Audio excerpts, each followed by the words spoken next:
Saya sering mengatakan, jangan istilah kafir ini bikin kita tegang.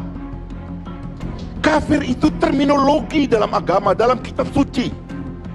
Dan semua kitab suci mengandung anasir-anasir itu. Kita suka atau tidak. Karena begitu kita lingkar diri kita, ini agama kita, maka yang lain punya definisi dengan caranya masing-masing. Nggak usah tegang. Saya terima menjadi kafir bagi agama lain, kenapa? Karena memang saya berpegang kepada iman saya. Tapi ini nggak kemudian dicurigai, bikin orang cemas.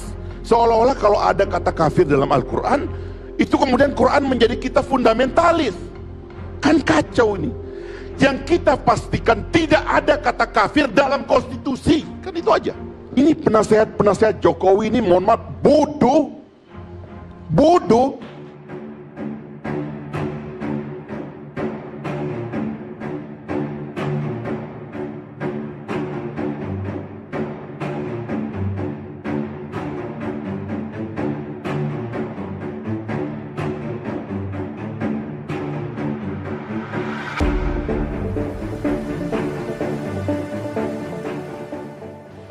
Saya kemarin mau kembali ke 212 dulu Bang Karni. Saya sengaja mengutip pengajian di Istana Bogor. Ya, Pak Kiai. Mohon izin tadi ayatnya juga dibaca oleh Pak Kiai.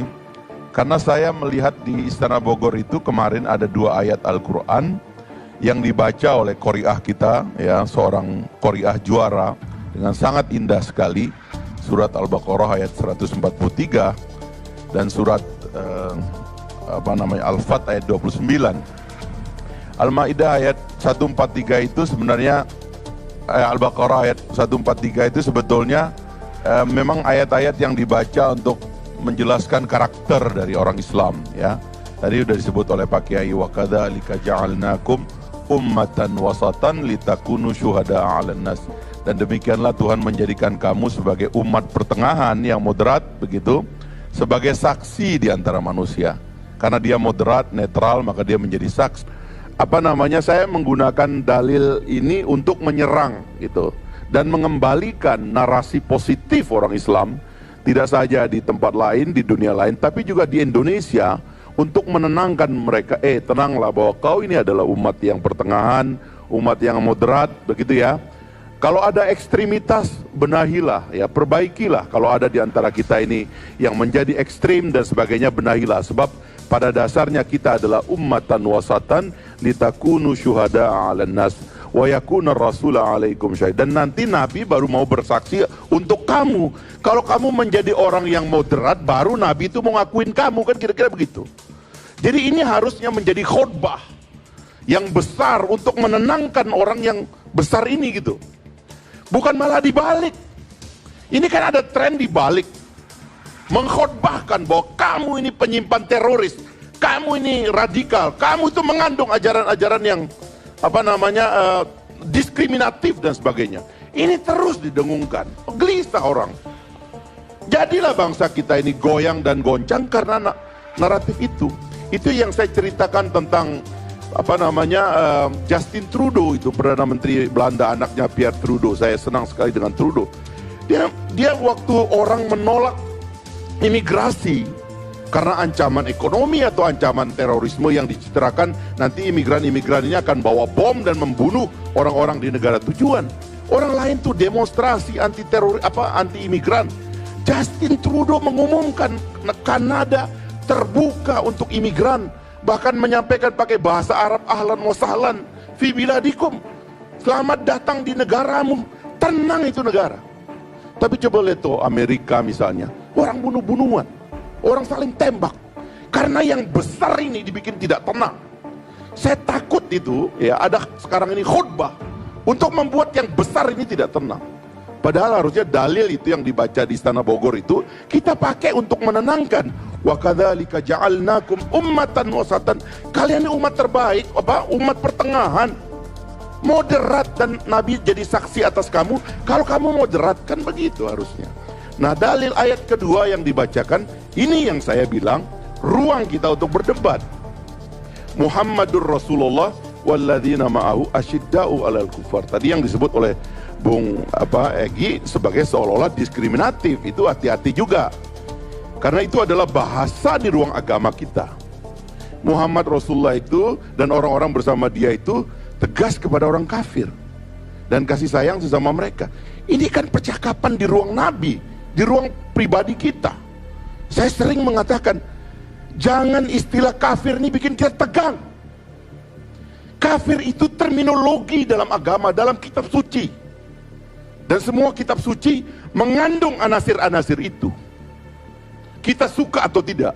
Karena begitu kita lingkar diri kita, ini agama kita, maka yang lain punya definisi dengan caranya masing-masing. Nggak usah tegang. Saya terima menjadi kafir bagi agama lain, kenapa? Karena memang saya berpegang kepada iman saya. Tapi ini nggak kemudian dicurigai, bikin orang cemas. Seolah-olah kalau ada kata kafir dalam Al-Quran, itu kemudian Quran menjadi kita fundamentalis. Kan kacau ini. Yang kita pastikan tidak ada kata kafir dalam konstitusi. Kan itu aja. Yang kita pastikan tidak ada kata kafir dalam undang-undang. Karena itu terminologi dalam agama. Begitu dong ngomongnya. Jangan kemudian terus-menerus mengkompori orang. Islam ini nggak relevan, perlu reformasi. Ini banyak sekali hate speech di dalam Al-Quran. Ini apa omongan-omongan kayak begini gitu loh. Dan saya khawatir kalau ini menjadi mazhab negara, itu berbahaya sekali. Maka sebetulnya kalau menurut saya, tadi benar Pak Kiai, saya ingin mengambil, mari kita ke tengah. Harus ada kesadaran kita bahwa ada ruang yang bernama agama, ada ruang yang bernama negara. Dan founding father kita sudah menyelesaikan itu dengan baik. Dibuatlah fondasi negaranya, namanya Pancasila. Orang Islam itu mengenal Pancasila itu sebagai maqasidus syariah. Tujuan bersyariat juga tujuan bernegara. Jadi kalau ada orang ngomong syariat, jangan ditakut-takutin dong. Maka saya menentang itu Perpu Ormas itu. Karena yang saya takutkan adalah terminologi-terminologi agama ini mau dianggap hate speech. Mau dianggap omongan kebencian. Dan itu bisa bikin yang besar ini jadi tidak tenang. Pesantren bagaimana setiap hari baca kitabnya itu, baca Qur'annya itu. Masa terminologi ini dianggap ajaran yang bertentangan dengan Pancasila?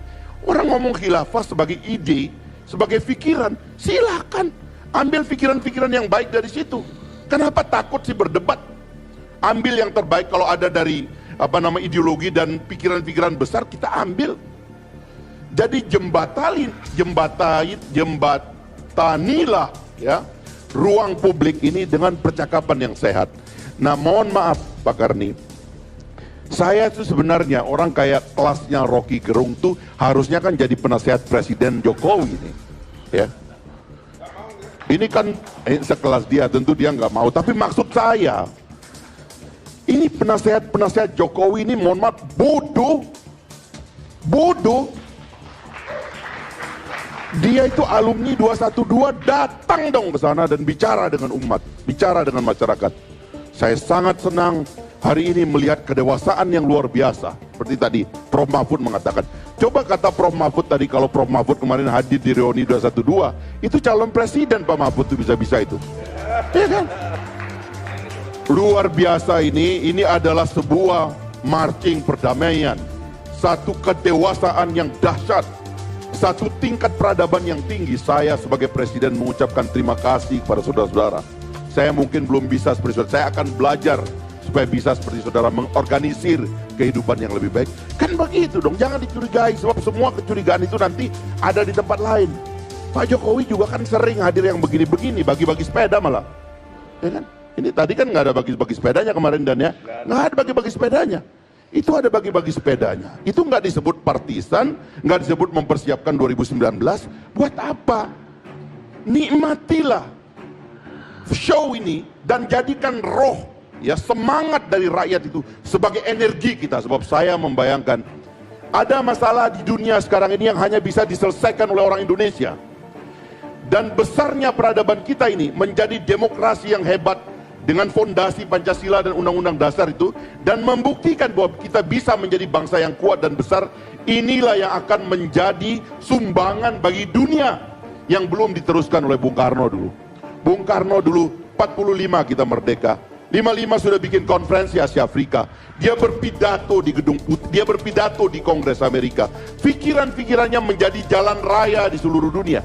Ini nggak ada yang nerusin. Dan mohon maaf ini Pak Komarudin ini, PDIP hancur Pak kalau pikiran Bapak kayak begitu. Jangan Pak. Kembalilah PDIP itu kepada pikiran besar Bung Karno.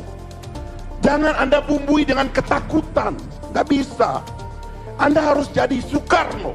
Berani dia. Masa di dalam pidato 6 Juli beliau bilang, hei yang Islam, kalau kalian mau hukum-hukum Islam itu tegak di Indonesia ini, masuklah kalian yang Islam ini yang hebat ini, masuk menjadi anggota DPR dan kalian perjuangkan Islam itu di sana. Sambil bilang begitu juga ke yang Kristen dan yang lain-lain. Kok kenapa kita takut dengan aspirasi Islam?